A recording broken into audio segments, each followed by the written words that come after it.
Hi, Sarah. Welcome to the show. Thank you. And Sarah is joining us with her pregnancy with donor eggs at 43. Where do you want to start with your story? Maybe whenever you got married and wanted to have kids? So I got married at 28, but Ooh. I was not ready to have kids. My husband already has a child. He's 26 now. And Mm-hmm. so he had told me when we got married that it was up to me. Like he left the ball in my court. He said, if you want to have kids, I'm for it. If you don't want to have kids, I understand. Like it's up to you. Like I already have a kid, so I've already filled that need, but I'll do whatever you want. And for the longest didn't want to have kids. I was just really enjoying my freedom and being young and just doing adventures. Like we like to travel and we go rock climbing and surfing and mountain biking, and we were doing all the things. And around age 38, my best friend at the time, she was also 38, and she had kind of stuck this little bug up in me, and she said, I think I'm ready to have kids, and I think it'd be really cool if we would get pregnant at the same time, and we could both like run with our jogging strollers down the boardwalk, and we could do play dates together. And I think it would be fun to do this chapter with you, to like have a buddy, a friend to do motherhood with. And I started thinking about it, and I was like, you know what? It wouldn't be so bad. And why am I so afraid of having a kid? Why do I shy away from it? What is my reasoning? Mm-hmm. And I couldn't really think of a good reason. Like there was nothing that was like keeping me from not wanting to have kids. And I really thought about how I don't want to get to the point where I'm like too old and I'm sitting there on a porch with my husband and thinking about why we never tried to have kids, just living in that regret. Like I didn't want to have that regret. Like we didn't even try. Like we're both healthy. We have a great connection. We have a great love together. Why didn't we even try? So I said, you know what? I'm just going to go for it. So I got off with the birth control pill, and it took me about a year to get my period naturally because I had been on the pill for 20 plus years. Uh-huh. So since I was 16, I was on the birth control pill. So Wow. it took my body a long time to just reacclimate to natural hormones and just readjust. And so after that year, I went and saw a fertility doctor because I hadn't gotten pregnant, and my periods were irregular. They were like every 40 days instead of every 30. And so my doctor was like, you're going to need some fertility medicine because you need to ovulate at a certain time in the month. If you ovulate too late, like if you ovulate on day 29 of your period, your egg is, she pretty much told me your egg is pretty much bad fruit. Uh-huh. It's not going to fertilize correctly. Like you Like want it's to get, too mature, right? yeah. Okay. So she said, we're going to have to speed it up. And she gave me some medicine to try that would like make me ovulate between day 8 and day 12. And we did that for about 3 months. And they recommend that you don't do it longer than that because it could lead to ovarian cancer or something. Like it's just, Whoa. yeah. So that just not too much hormones. So just try it for a little bit. If it doesn't work, try something else. So we did it for 3 months. It didn't work. So then the next step was the IVF. And at that point, it was COVID. Like it was 2020, and COVID had just happened. And so nobody knew what to expect. And she didn't want me to start a cycle and have it like canceled or not being able to complete it. So she's like, why don't you just hold off? And I was 40 at the time. She's like, why don't you just hold off and we'll just see what's happening with this pandemic? Like, just press the pause button.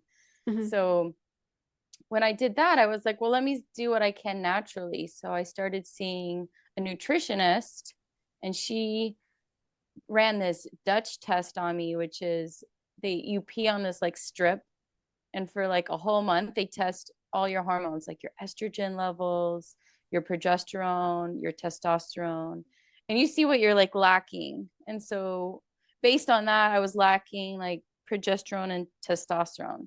So she gave me like supplementation to help me regulate that. And I started seeing an acupuncturist weekly because I read that that's supposed to help with fertility. And my acupuncturist was great. She's like, I'll get you pregnant in 6 months. And she did. So Wow. I started doing Reiki where I would have a massage, and like the Reiki is like the energy healer. And like she would just like balance my energy. And I did all the things. Hmm. And within like 6 months, like in 2021 in January, I got pregnant, and I was so thrilled and excited. And unfortunately, that pregnancy didn't work out. I had a miscarriage. I'm sorry. Yeah, it was tough. It was so tough. Yeah. How far along were you? Not far. Like I was at the initial scan. It was like a 10-week scan. Hmm. And I brought my husband in the doctor's room with me.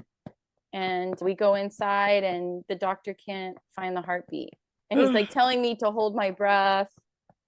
It was just devastating. And we couldn't Yeah. find the heartbeat. And so we left there just crushed.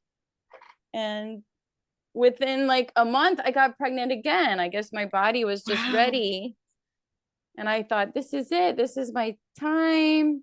I did the 10-week scan, and everything was great. We heard a perfect heartbeat. And then we did the blood test to see if there was any abnormalities. And it came back that the baby had a third chromosome, trisomy 13. Uh-huh. So she was incompatible for life. Ugh. So that was like week 13. Uh-huh. And so I had to have a DNC. Ugh. What a tough decision. Yes. I mean, you want this baby so bad, but you also don't want to bring a baby into the world that doesn't have a chance to succeed Yeah. and could possibly not even make it through the pregnancy. Yeah. So that was hard. That was a hard one. And that was in the same year in July. And then my fertility doctor said, why don't you try IVF again? And I decided, okay, let me give my body a little break. So took like 4 months off, and then I did my first round of IVF. I was 41 at the time. I had 10 eggs, and all 10 were good eggs. They all fertilized, but none of them made it to the embryo stage. Ugh. Heartbreaking. So heartbreaking. Like, not, Yeah. I was like, out of 10, like 10's a good number. Like, maybe Yeah. one, maybe two, like, nada, nothing, Wow. not one. And so I was just crushed, and decided I'll give it one more go because I bought this bundle financing. So you Mhm. get like two IVF treatments for the price of one. It was, they have this. Yeah, I was like, okay, I'll take the deal. I was looking for deals. That's Yeah, expensive. My it insurance is. doesn't cover any of it. So I Uh-huh. did the 2-for-1 special. So I already had it, paid for. So I was like, I'll go ahead and do one more. Uh-huh. So this was the beginning of 2022. I did that, and I didn't have as many eggs that time. I had 5 eggs. They also all fertilized, and all of them didn't make it to the embryo stage, like not Ugh. one. So I'm like, I can't keep doing the same thing over and over again. This is not working. Yeah. So what are my other options? And my Hmm. doctor said donor egg. And I had to think about it. I was like, am I okay with that? My baby's not going to have my DNA, it'll have my husband's. But I have a higher chance of it being successful because it comes from a younger egg, a Yeah. younger donor. And so I started thinking about it, and I was like, I'm okay with that. I really want a baby. I really want a baby, and I want a baby with my husband. So I think this is my best chance. So I started looking for donors.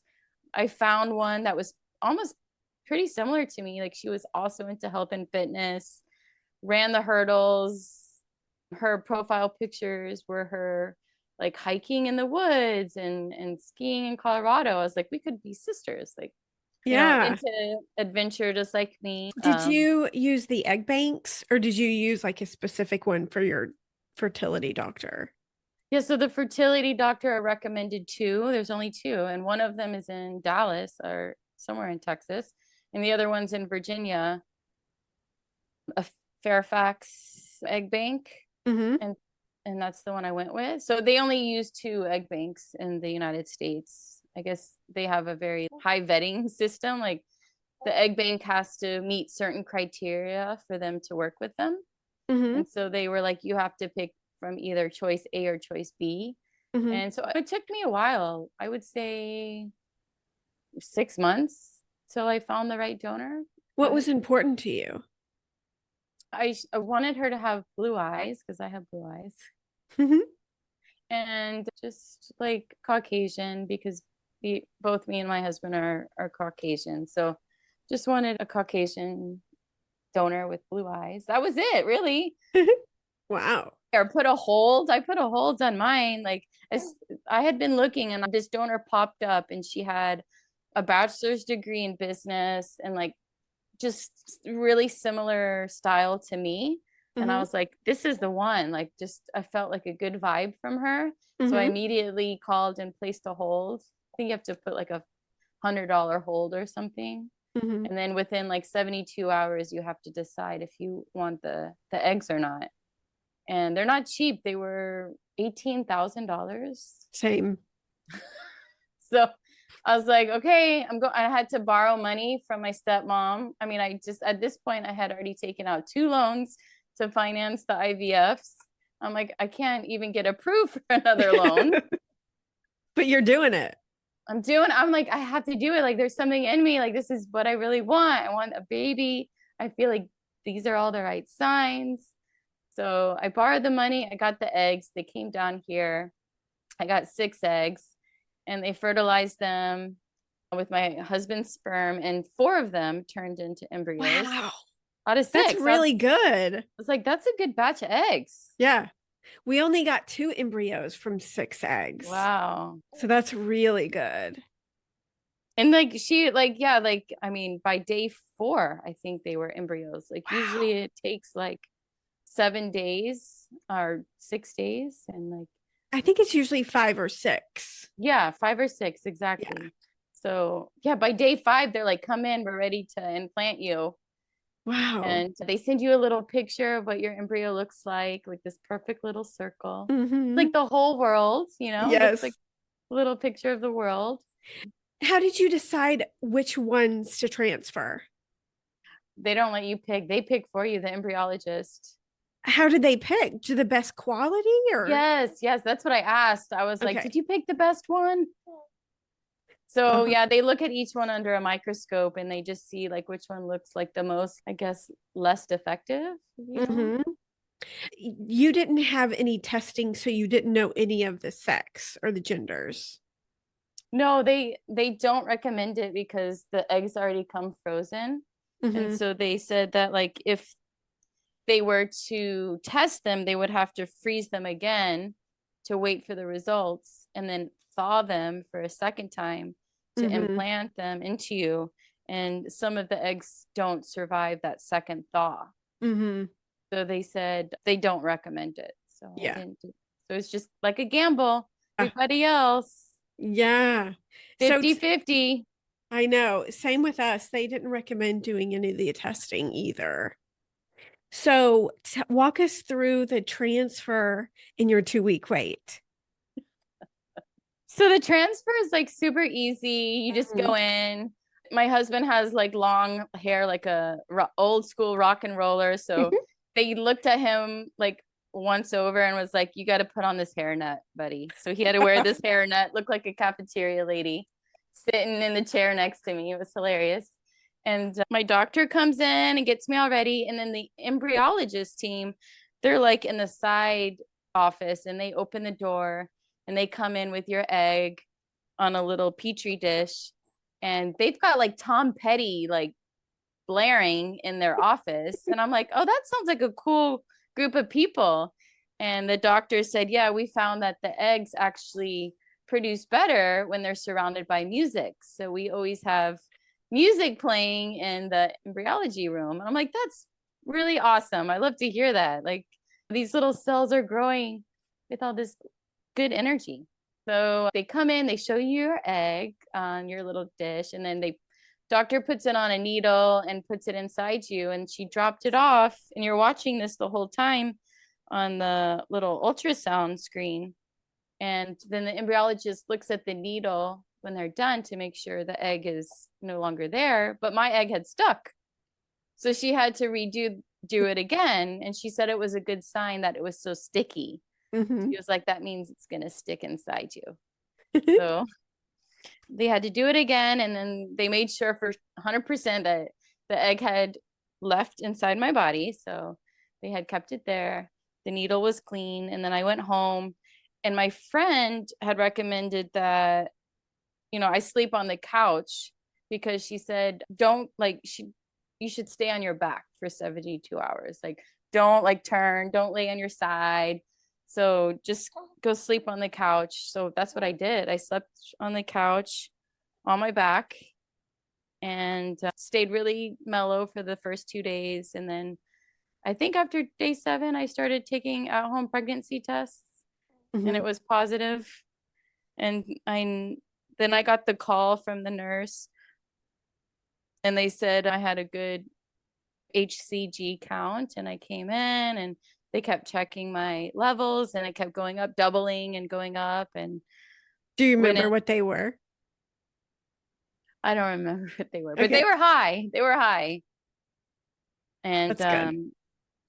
and then I remember like the technician that did the first ultrasound with the heartbeat was just like, isn't that the most beautiful sound in the whole world? And just like Yes. her excitement for me, and like, even though I was like super scared because of my past like miscarriages and stuff, like that moment was just like so uplifting. Her excitement and joy that here we are, like with this beauty, this gift, this life, and it's growing inside of you. And it was a nice moment for me. It was very remarkable. I remember that.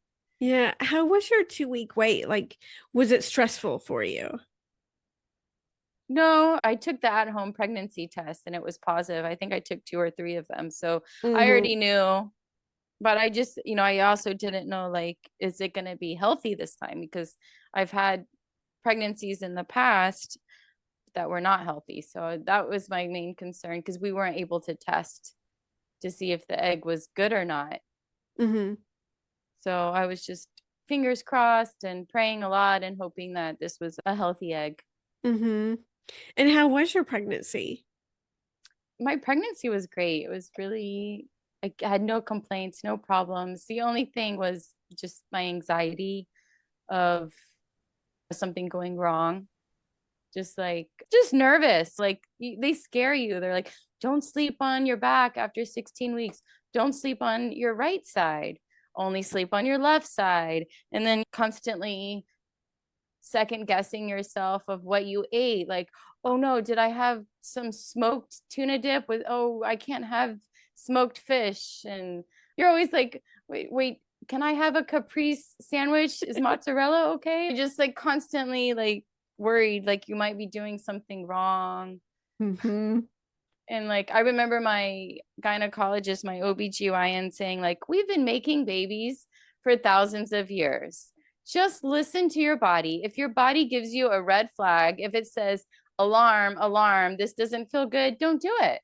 Mm-hmm. Since I'm a personal trainer, I was like, can I continue to work out? Can I continue to work out on my back? And he's like, listen, you can work out as long as you want. He said, at some point, your belly's going to be big and a burpee's not going to feel good. And that's when Mm-hmm. you stop. And he says, like, if you're doing a sit up and you feel dizzy, you don't do it. You're like, that's my body's way of saying stop it. He's like, Mm-hmm. we've been making babies for thousands of years. Take a deep breath. It's okay. Your body will lead the way. I love that. It's so easy to worry. So easy. I was, yeah, constantly on Dr. Google, Googling stuff, and that's never a good sign. And Yes. So for your doctor, you said you used an OBGYN. Is that just the doctor you used previously? no, my friend that wanted to get pregnant with me at the same time, she had recommended them because they're like 15 minutes from my house, and it's a team of 4 doctors, and they rotate, so you see each one of them during your pregnancy, because one of them will be on call when you give birth. And so you have to visit all of them. And the more I talked to people that had babies, they were like, "Oh, you use Dr. Patron? Yeah, he delivered my baby. Oh, he delivered." So he's well known in the area. And Hmm. he's very respected in the field. Yeah. How was it getting past the 10-week mark from your miscarriages? Well, I was like, I've been here before with my second pregnancy. So I was like, just because I heard a heartbeat doesn't mean I'm out of the woods yet. I have to get the test to see if they have any abnormalities, which is like Hmm. week 13. They do the blood draw. Hmm. When that came back positive, I had a huge relief, like just like, oh my God, thank God, thank God. It's Yeah. healthy. The baby's healthy. I was probably the most anxious at the anatomy scan. They take an hour with you and they take over like 100 photos. And it's a really good, I guess, marker to make sure the baby's growing healthy and has all the body parts and organs. And Hmm. I was just scared. And my technician was so wonderful and was making jokes like, that baby has the best lips I've ever seen, and she'll never need fillers. And just making jokes like, your baby's so photogenic. Look how she's just sitting like that. And, you know, Yeah, joking that's with me, nice. making it a fun vibe instead of so scary. Yeah, that's really nice. Is that when you found out the gender? Was that the anatomy scan? I found out the gender during the blood draw, the week 13 blood Oh, draw. yes. Yes. How was finding out you're having a girl? Oh, so I really wanted a girl. And my husband really wants a girl because he has a boy already. Hmm. So I got, I had been checking the emails like religiously. It takes like a week, 7 to 10 days to get the results. So I kept Hmm. checking and checking. And one morning I checked and I saw that it said female. And I woke my husband up. It was like 6 in the morning, and he had the brightest smile, like ear to ear grin. He's like, "For real?" And I'm like, "For real, it's a girl." And he was just so giddy. And that happiness made me so happy. So I Yeah, got started to get excited. that's really fun. That's actually what we're waiting on is those results.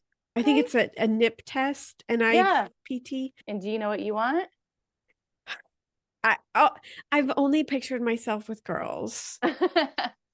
And the Chinese calendar says I'm having a boy. So Oh, who really? knows? Yeah. Okay, so we'll see. Yeah, we'll Or see. you'll be happy with either one. I So, really will. Was there any products that you could recommend that helped you with pregnancy? well, you had Leah Kinsella on your podcast. That's how I found you. And Mm-hmm. she developed something called a pregnancy deck, Mm-hmm. which is some guided meditations, affirmations. It's a bunch of cards. And I would sit and think of like a question like, what can I give my baby right now? What does my baby need? And I would pull a card and it would always give me like some good advice, like, your baby loves you.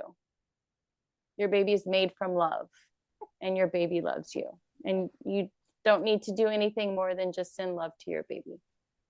Or I would be anxious worrying about a test or a result, and it would just be like, your body is taking care of your baby. Trust your body. You're doing what needs to be done. Your Mm-hmm. everything is perfect, and you just need to relax. Yeah, Which is easier said than done. that is for sure. What about cravings? Did you have any?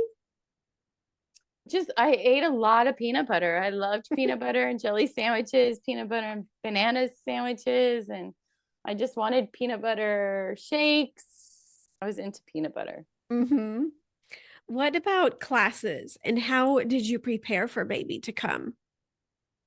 So I started doing a prenatal yoga class, and it was nice because it was a community of women that were also pregnant. So there was like 8 ladies in different stages of their pregnancy. So that was nice because in the beginning of class, like the teacher would ask, like, what's going on in everyone's bodies, and people would talk. And so that was kind of enlightening. Like you could learn something from other people. But the class itself was really slow and boring for me. I was like, oh God. Yeah, being a personal trainer, I'm sure it Yes. wasn't very advanced. No, which I need to slow down and I appreciated that, but I found it to be a little boring. So I did the prenatal yoga classes. Hmm. And I also took a class, a newborn basics class, which was like a 6 hour class on a Saturday. Hmm. And this like Swedish nanny, this old, like she's in her 70s and she like pretty much just guides you on everything about newborn care, like how to put a diaper on a baby.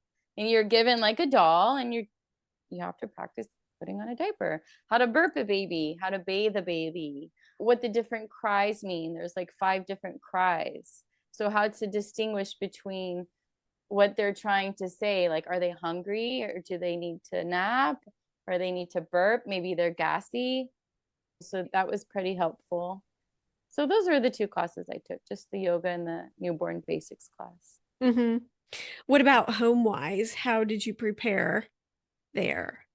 I got everything ready. Like I waited until after the baby shower. So I had the baby shower on week 30. Hmm. And then after that, I started getting the nursery ready.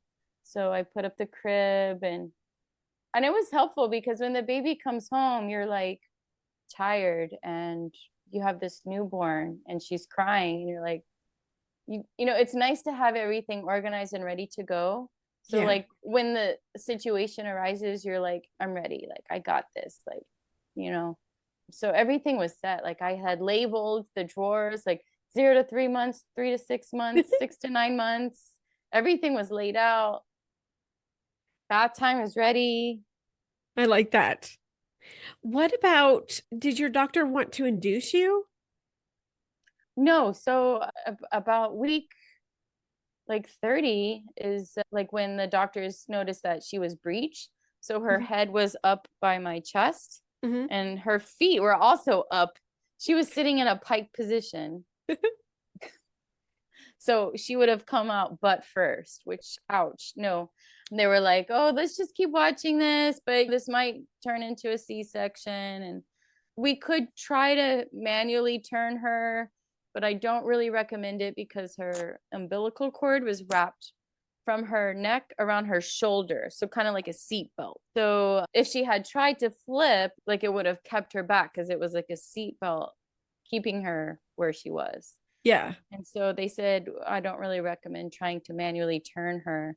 So I was like, and even the acupuncturist was like, I can do like certain points to help turn your baby. And I'm like, no, no, no, no, no. Like if she's happy where she is, just keep her there. I don't want to mess with anything. And they said we could try to turn her and then we'll be in the emergency room. So in case something happens, we can do an emergency C-section. And I'm like, why? For what? Like, no, let's just do the C-section. I don't want to put anybody in extra stress. Yeah. No. So we scheduled this C-section. So like after week 30, I was coming every 2 weeks. And then as I got closer, it was every week. And they're just checking to see if she's still in the same position, which she was. She was Hmm. very content with her head up by my chest. And so we did the scheduled C-section. How far along were you? 39. So when you do a scheduled C-section, you schedule it at week 39. Okay. And yeah, I guess at that point, the baby's considered full term. Hmm. So yeah, we did the scheduled C-section, came in. There was like 6 doctors in the room.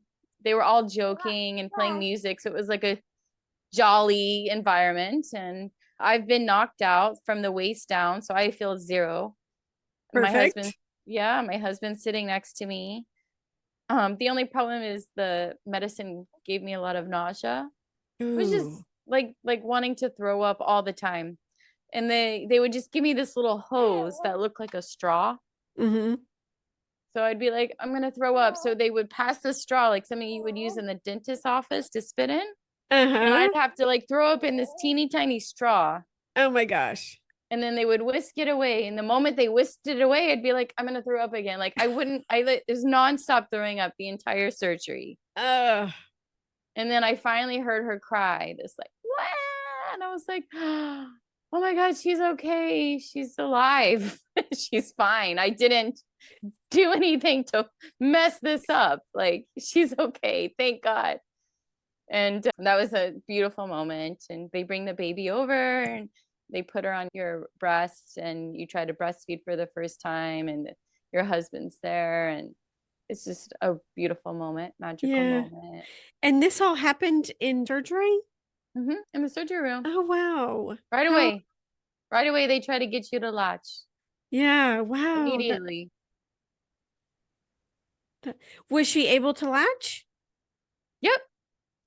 Wow, But I mean, I don't impressive. know if she actually got anything out of it, because I think it takes a couple Yeah. days for your milk to come in. But yeah, she was able to latch. I'm sure the C-section was quick, wasn't it? 20 minutes. Wow. Just in and out. In and out. I don't know why anyone would want to do natural birth. I mean, it's just like it's like in and out. You get to keep your lady parts intact. Like, I mean, I don't know. It was wonderful. When you're doing it, you're not waiting. It's not Uh-huh. it's not a huge 32-hour ordeal. It's 20 minutes. Mm-hmm. And then you get to see your baby. That does sound pretty nice. But your stomach is sore because it's an abdominal surgery. So it feels like someone's punched you in the gut, like soccer punched you. Uh-huh. But I healed quickly. I healed really quickly. I started, I mean, the day of the surgery, I was super nauseous and I threw up like the entire day. But Mm. the next day, I started gaining my strength back and wanting to walk in the halls of the hospital because I just wanted to try to move. Mm-hmm. I'm a determined person. Like, I'm like, I can do this. So I started walking, and then they let us go like 2 days later. Yeah. Wow. A And C-section and you were home in 2 days. 2 days. Yeah. Wow. So if your baby is healthy and you're healthy, you get to go. And we were so excited to go because it's just brown and dark. Even though the nurses are so lovely and they're there to help you and answer any questions you have, like, Mm-hmm. you just want your bed, you want your home, you want your like comforts. You wanted sunshine and sunlight. Yeah. How was the rest of your recovery? It went really well. I think my body responded well. It was like within like 2 weeks, I was jogging, even though I wasn't What? supposed to. 2 weeks? Yeah, because like, what am I allowed to do for exercise? And they're like, you can walk. I'm like, okay. So I just would walk every single day, and I would power walk. And then I was like, well, if I can power walk, I could probably do a lightly jog. And so I would like jog, and I would be like, I feel fine. And I hated that wrap that you have to put around your belly. So Uh-huh. it give me a rash, like a heat rash. So I threw that wrap away. Wow. I am just so impressed.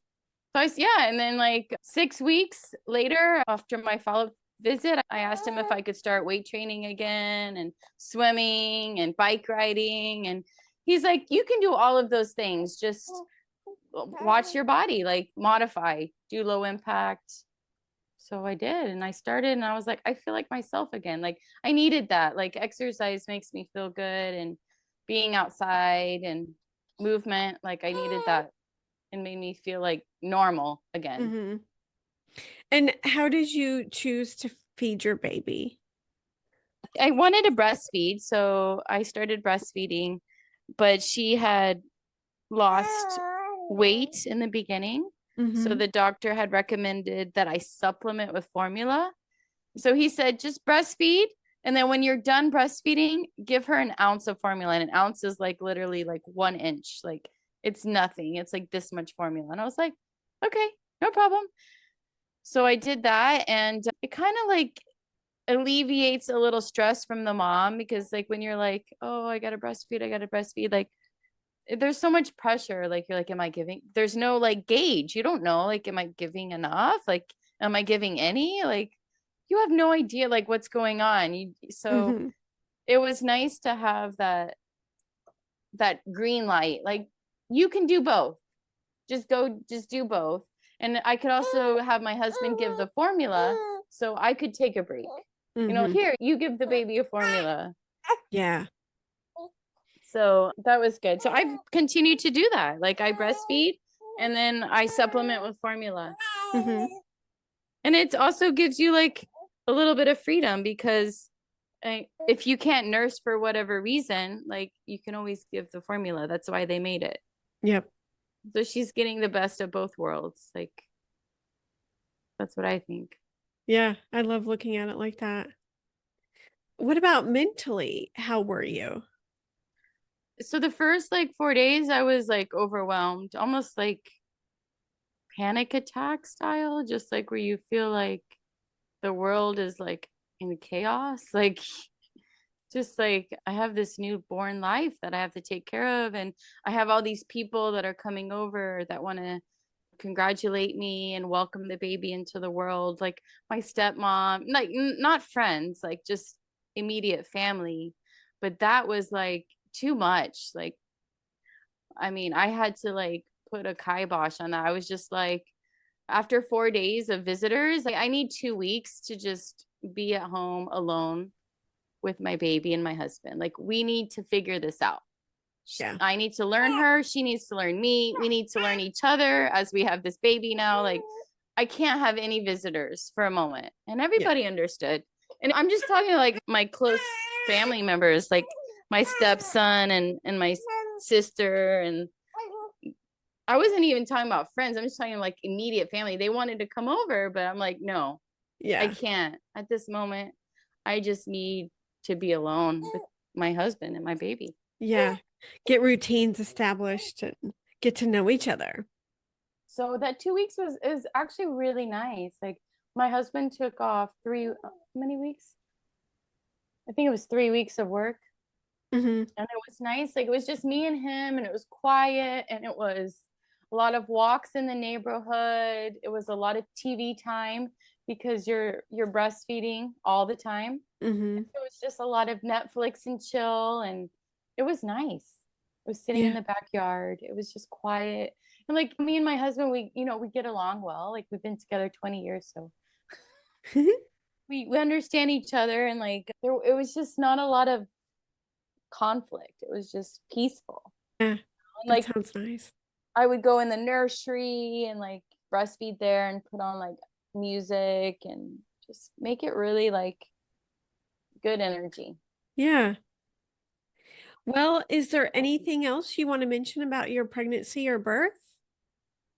Just do acupuncture. Acupuncture Mhm. helps.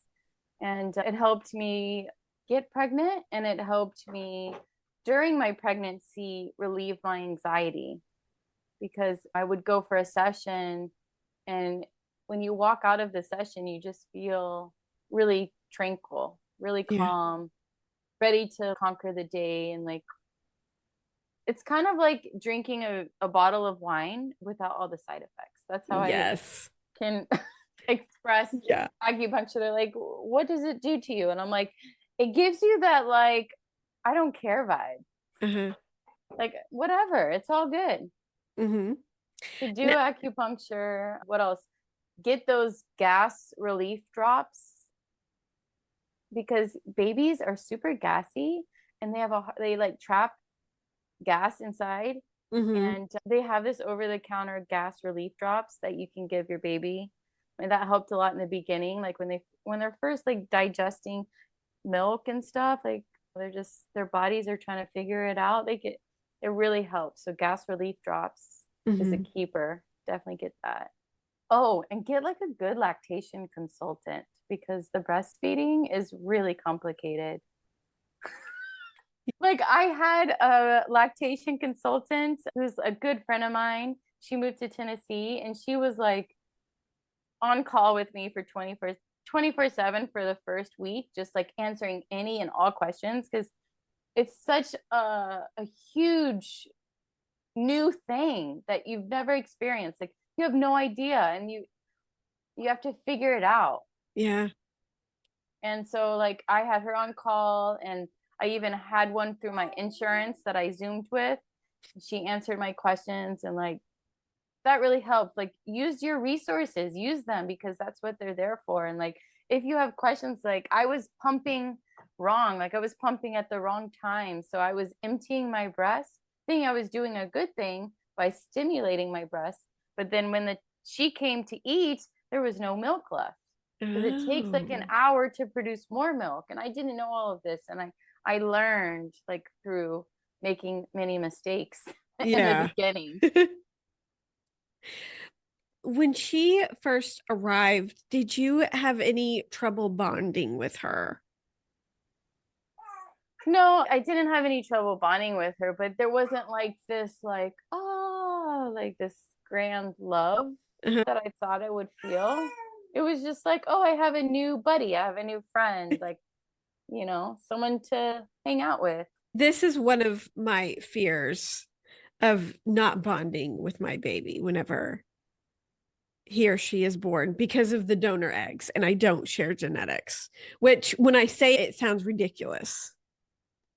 Yeah, well, I mean, me and my husband have had that conversation because she doesn't look like me or him. She looks like Sasha. She looks like who she Yeah. is. So that is a little hard because when you look at your child, you do want to see like characteristics of you in them. But in the end, she's like her own person. So Mm-hmm.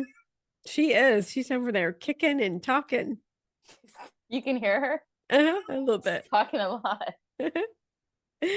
Do you have a plan to tell her about how she was conceived? I think like when she starts questioning, like, how do babies get born? Like whenever that age is like 7 or 8, like whenever she starts asking, like, how do babies get here? That's probably when I'll have that conversation. Yeah. And I'll just say, mommy and daddy wanted you so bad that we had to use a helper Mm-hmm. to get you. And we're so happy that you're here. And just leave it at that. And you have some embryos left. What are your plans? Are you going to I have have 3 of more? them. Yeah. Are you going to have more babies in your 40s? I'm thinking about maybe one more. Mm-hmm. So Okay. when she turns 1, I will explore that again. Yeah. Because I felt like my pregnancy was fine. I felt super healthy the whole pregnancy. I didn't gain a bunch of weight because I stayed active and I watched what I ate a lot. Like I was like, this might be my one and only chance to have a baby. So I'm going to do it right. I'm Mm-hmm. going to eat really well, like as clean as I can. I'm going to move my body. I'm going to like meditate and do all the things. And it paid off because I didn't gain a bunch of weight and I lost the weight really quickly. And I probably would do it again because I enjoyed the pregnancy. People are so kind to you when you're pregnant. They open Yes. doors for you. You get like showered upon. People are Yeah. like, you are continuing humanity. Thank you. Yeah. It really You know is what I nice. mean? Babies bring people together. I Mm-hmm. hadn't seen or spoke to my aunt in like 11 years, and I posted something on Facebook that one of my cousins had told her that I was pregnant, and she reached out to me, and I ended up inviting her to my baby shower just on a fluke. And she came. She lives in Virginia, and she flew down, and she was so grateful that I was including her in this part of my life. And babies bring people together. I love what has been your biggest challenge being pregnant in your 40s? Biggest challenge, just like my past miscarriages and like being scared, not being able to enjoy my pregnancy because I was worried that I would do something wrong to change the outcome. Mm-hmm. I was very worried, very worried. I had one of those fetal Dopplers so you could hear the heartbeat. Uh-huh. And I was like using that all the time. I haven't felt it like I was like maybe once I start feeling her move, I will be more at ease because I'll Uh-huh. know that she's okay. But But then no. when you haven't felt her kick or move in a while, then you start to get anxious. So it never goes away Would you until she's recommend the born. Doppler? Yes. It's a fetal Doppler. They say you're not supposed to use it too much. So like during the first trimester, I didn't use it at all because you can't hear the heartbeat anyways at that so young, but then after, I think it's like week 18 or something, you can start using it. And I would just use it like once or twice a week just to calm me down and make sure, so I know everything was okay. But then towards the end, like probably week 36 to week 39, maybe daily, because I was nervous. Yeah. Yeah, it definitely helped me. Is there anything you recommend that would help prepare someone for pregnancy and birth over 40? I would recommend seeing a nutritionist and getting your hormones checked. I did that Dutch test, Mm-hmm. DUTCH Dutch test.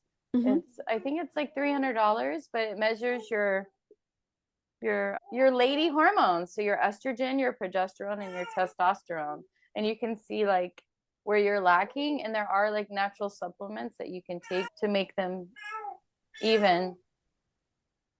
So I would recommend seeing a nutritionist and doing your blood work and how's your glucose, because glucose plays a part in your like way to conceive, and also methylation, how you methylate.